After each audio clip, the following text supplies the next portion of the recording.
এক সময়ের কথা, মদিনা নগরীতে যখন ইসলাম ছিল সর্বোচ্চ মর্যাদায়, তখন ছিলেন এমন এক মহান মানুষ, যিনি ছিলেন রাসূল সাল্লাল্লাহু আলাইহিস সব থেকে ঘনিষ্ঠ সঙ্গী।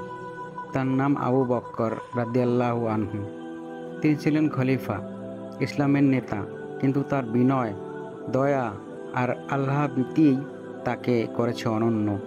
একদিন সকালে এক বৃদ্ধা নারীর মদিনা এক প্রান্তে বসে কাঁদছিলেন।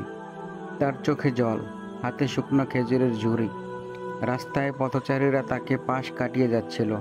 একজন লোক এসে বলল, হে আম্মা, আপনি কাঁদছেন কেন? তিনি বললেন, আমি একা থাকি, আমার স্বামী অনেক আগে মারা গেছেন। কেউ আমার কাজ করে না, ঘরে কেউ নেই, খাবার আনতে আমি অসহায়।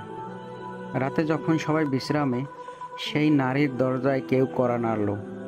বৃদ্ধা বললেন, কে ওখানে? একটা কোমল কণ্ঠস্বর ভেসে এলো, আমি আল্লাহর এক বান্দা। তিনি দরজা খুললেন, দেখলেন এক ব্যক্তি হাতে খাবারের ঝুড়ি, পানি আর কাঠের টুকরো।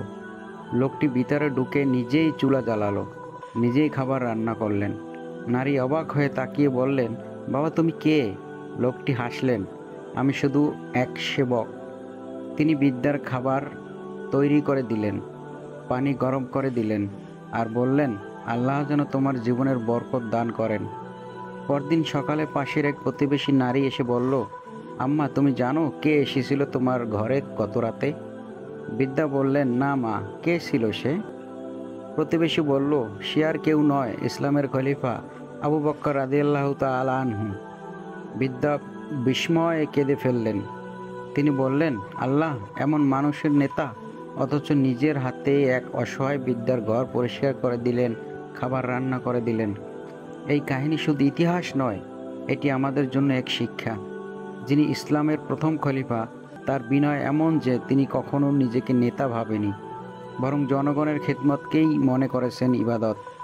আবু বকর রাদিয়াল্লাহু তাআলা আনহু বলতেন, যে অন্যের সেবক করে সেই প্রকৃত শাসক। আর তিনি জানতেন, আল্লাহর সন্তুষ্টি শুধু নামাজে নয়, মানুষের সেবাতেও লুকিয়ে আছে।